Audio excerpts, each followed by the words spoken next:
Hello everyone. I can't see any faces, so just can see some names. Gonna start sharing my screen.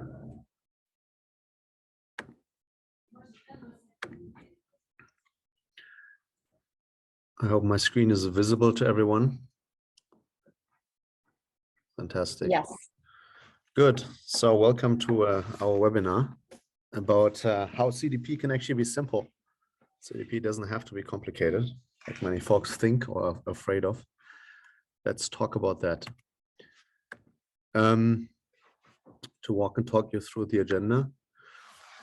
Going to start with a couple of challenges we're seeing in our customer base that are quite representative also for prospects and new client conversations. Come with a few ideas for solutions, present a case study where we did this successfully. And we'll conclude with a few of our USPs. Some data about Zeotap.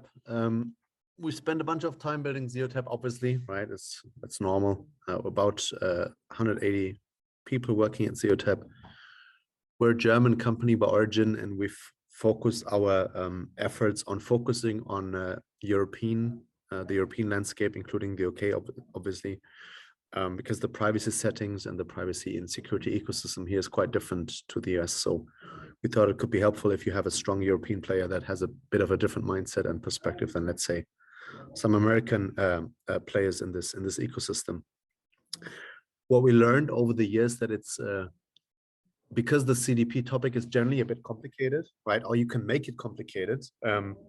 It's important that you are really doubling down on use cases. So the use case that you don't buy software to buy software, right? You buy software to deliver on something, and there needs to be a commercial outcome. And the best way to also align organizations internally, there's always a lot of people that have different wishes and understandings and agendas, right? The best way to unite them is to agree on a certain set of use cases that are then executed on. And I'm quite obsessive about use cases because I realize it works. And I think the best way to think about software in general is to think about use cases and not feature and functionality. In the age of software, to be honest, everybody can rebuild any feature in a few months, depending on focus. So what's complicated about this topic? And I'm very candid here. Customer data is usually something quite complicated. It's a bit technical. It's a bit abstract. And then there's the human factor on top, where large brands often run RFPs, and there's a long wish list. We need real time. And then you ask why real time? Well, we need real time, but why? Well, real time. Aha. There's multiple teams, different data silos, so it's rather complicated.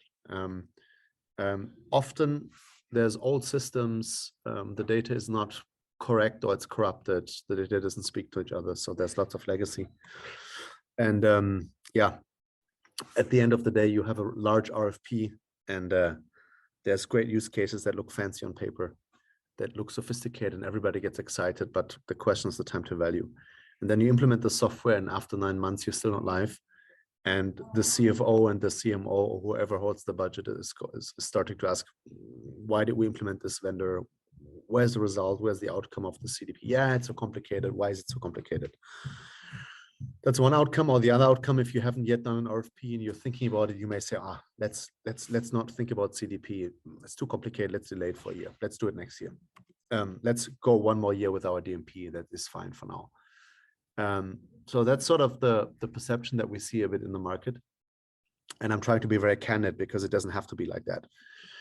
So let's look at 2 concrete challenges from a consumer perspective that may be a reason to not wait and not delay the decision to engage with a CDP provider. The first one is, this happens all the time across industries. We came up with a simple example here. This is Anna. She's looking at Burberry.com, and this is just an example for a new code. She adds the code to the shopping cart, but she doesn't buy. And she gets a call from her husband or from a friend, and she doesn't have time to buy, and she leaves the website. However, she really loved the code. So 2 days later, she's walking the streets in London, and she goes to a Burberry store, she buys the code. And she became a customer. So she looked at it online, but she purchased offline.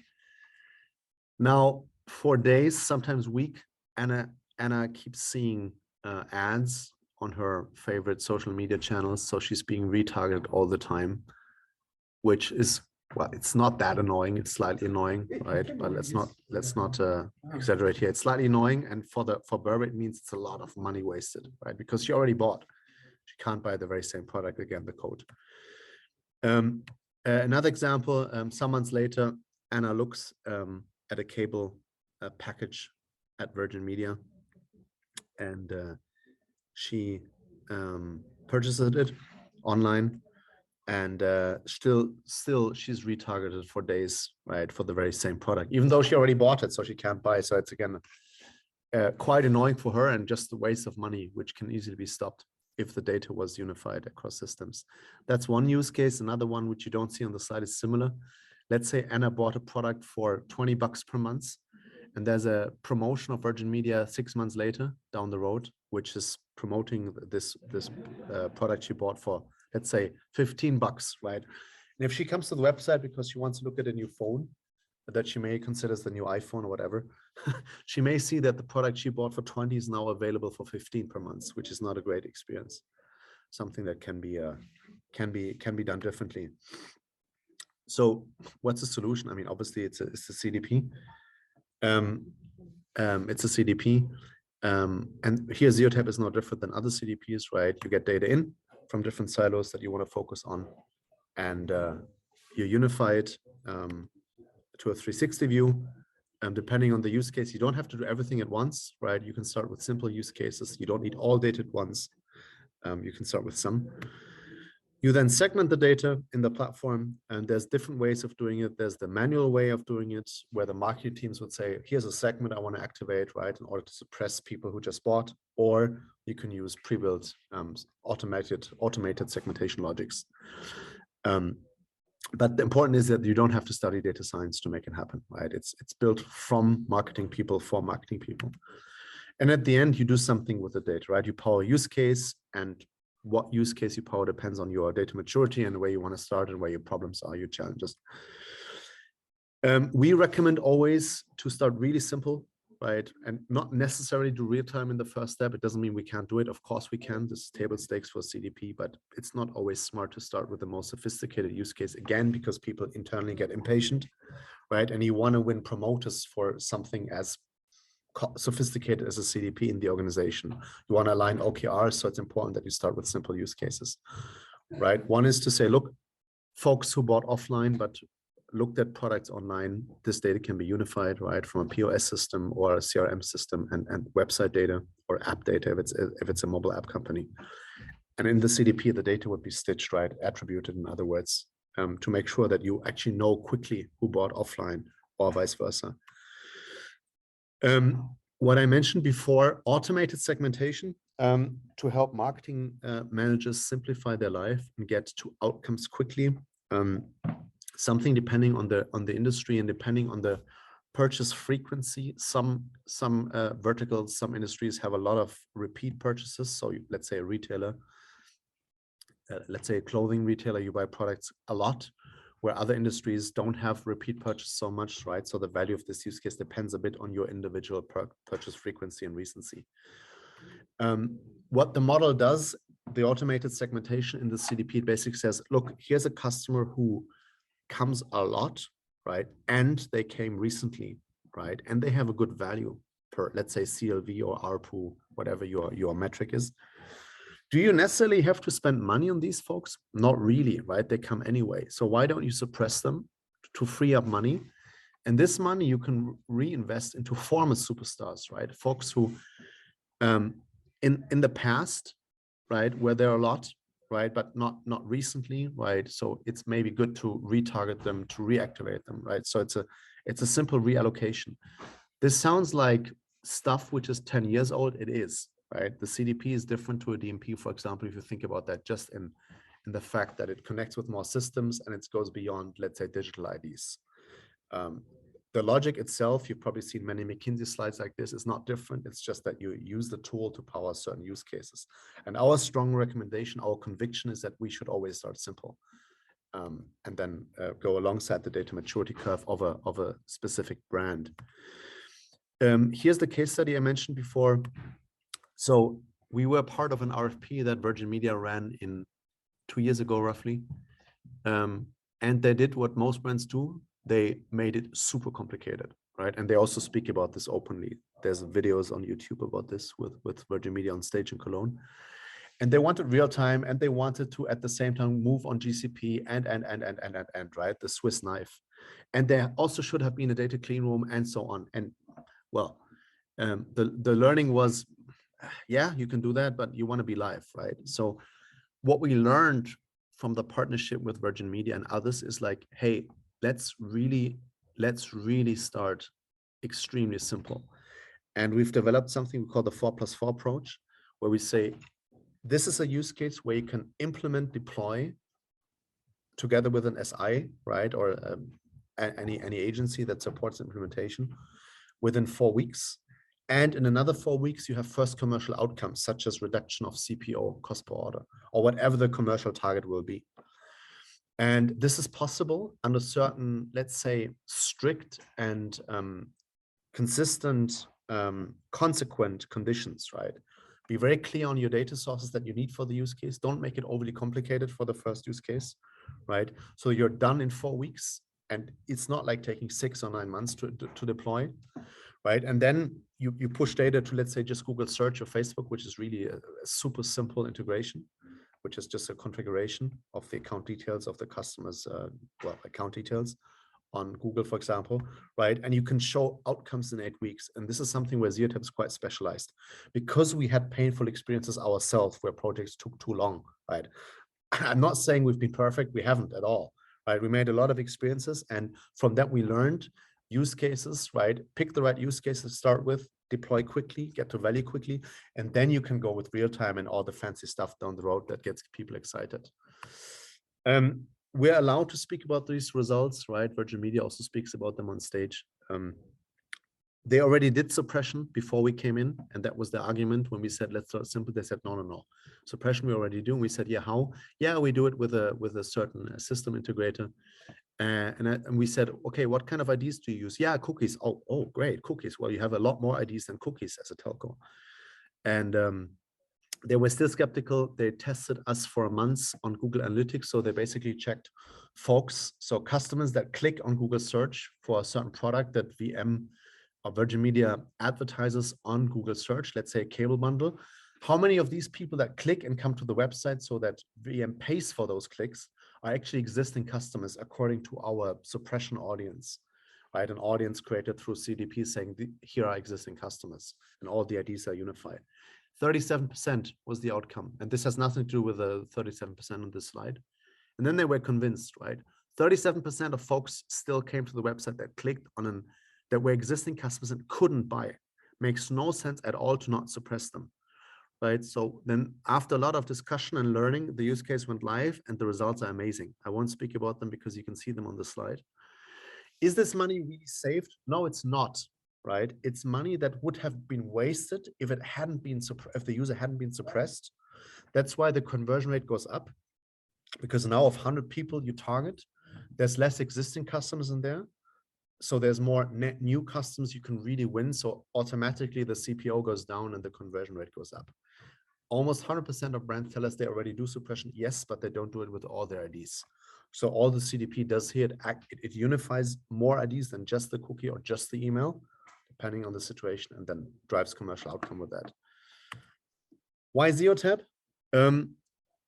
As I said, we're specialized on quick deployments, rapid deployments. I'm an entrepreneur. I'm still very involved in our go-to-market, right? Things need to happen quickly. Otherwise, we're not happy and the customer's not happy. We're native on GCP. Sometimes customers are in GCP, sometimes not. If they are in GCP, there's a lot of advantages. We are built from marketers for marketers, so you don't have to study data science to use our tool. It can be used by the very normal marketing manager, to not having to go to, let's say, CRM people and data people anymore, not having a lot of friction because people use different languages, more technical and more untechnical language. Because we come from data, we don't come from tag management, we don't come from marketing automation, as some of our competitors do. We come from data. We have unified a lot of data ourselves in Europe over many years. So we've unified data from 100 sources, silos, right, for many years.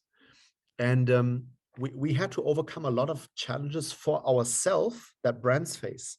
The difference is because we unified data from 100 silos, so companies' data we bought as a data company in the past, right? We didn't have 5 silos. We had to unify in unstructured data. We had like 100 silos under GDPR, right? And before that, under German privacy regulation, which was actually stricter than GDPR, interestingly. So because of that, the technology we built back in the day for ourselves to unify data has become the, let's say, the foundational stitching layer of our CDP. So we built a software wrap around it, made it simple, and that's today the CDP, right? Of course, with all the features a CDP needs, but that's not so important. So I would say because of that, we're quite an expert in stitching data, right? And overcoming quality issues with the data, et cetera, given our own heritage and legacy. And at the end of the day, we're a German company. It's a German GmbH, right? So privacy, we understand privacy and we understand security.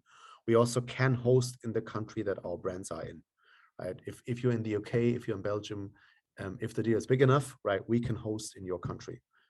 There won't be any access from, let's say, the US. That's it. Open for any questions.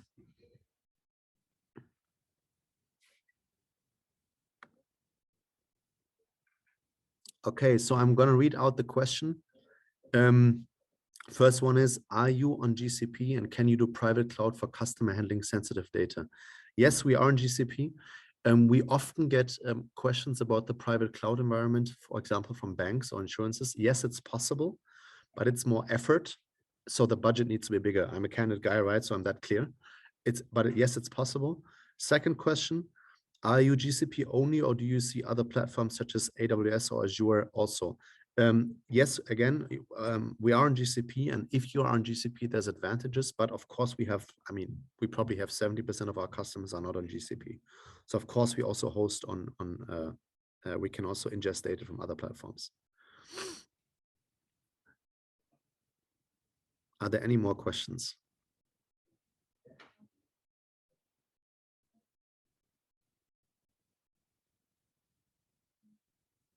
Okay, question about the universal ID. So this is a good one. Our CDP includes a native cookieless ID, which we call ID+, but the name is not so important. What it does, it says like for the share of users that log in with publishers, right? And I'm going to be very clear here, not everybody logs in with publishers, of course not.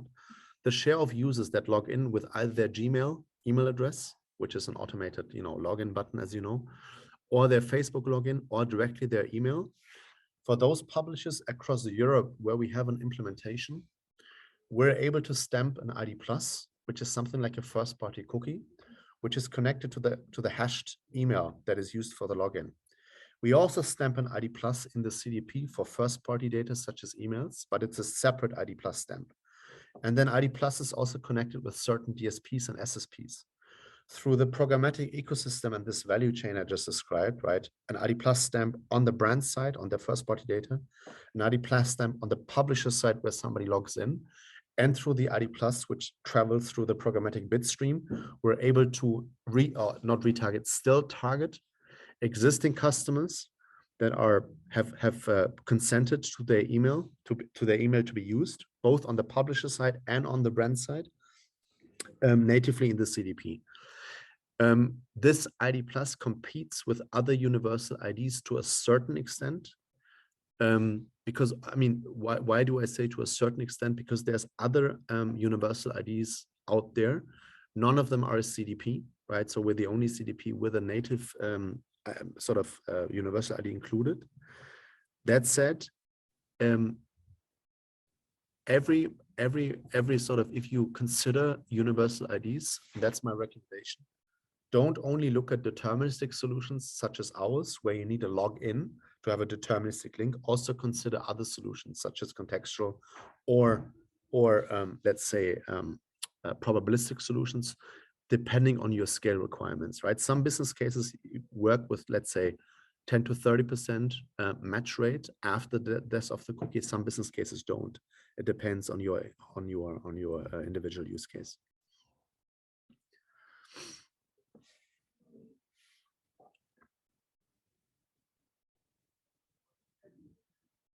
Yep, that's correct.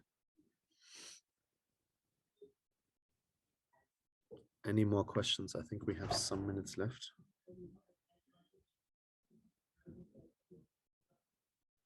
Yep.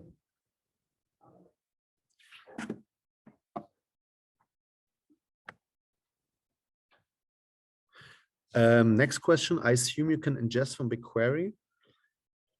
So can you also ingest data output from AI?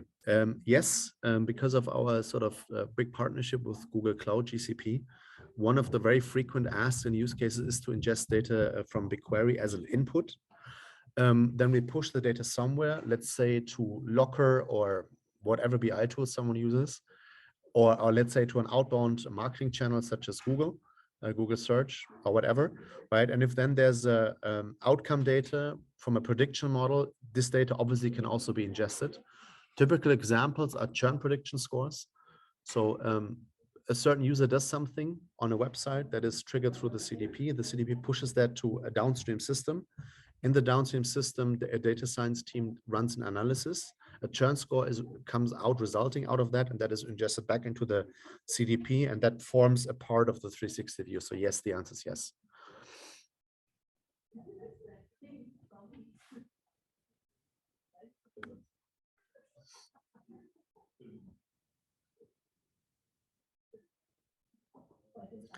Okay, I can see no further questions. So thank you for you guys' attendance. There's actually one more while I'm speaking. Amazon graph data. I'm not sure I understand the question.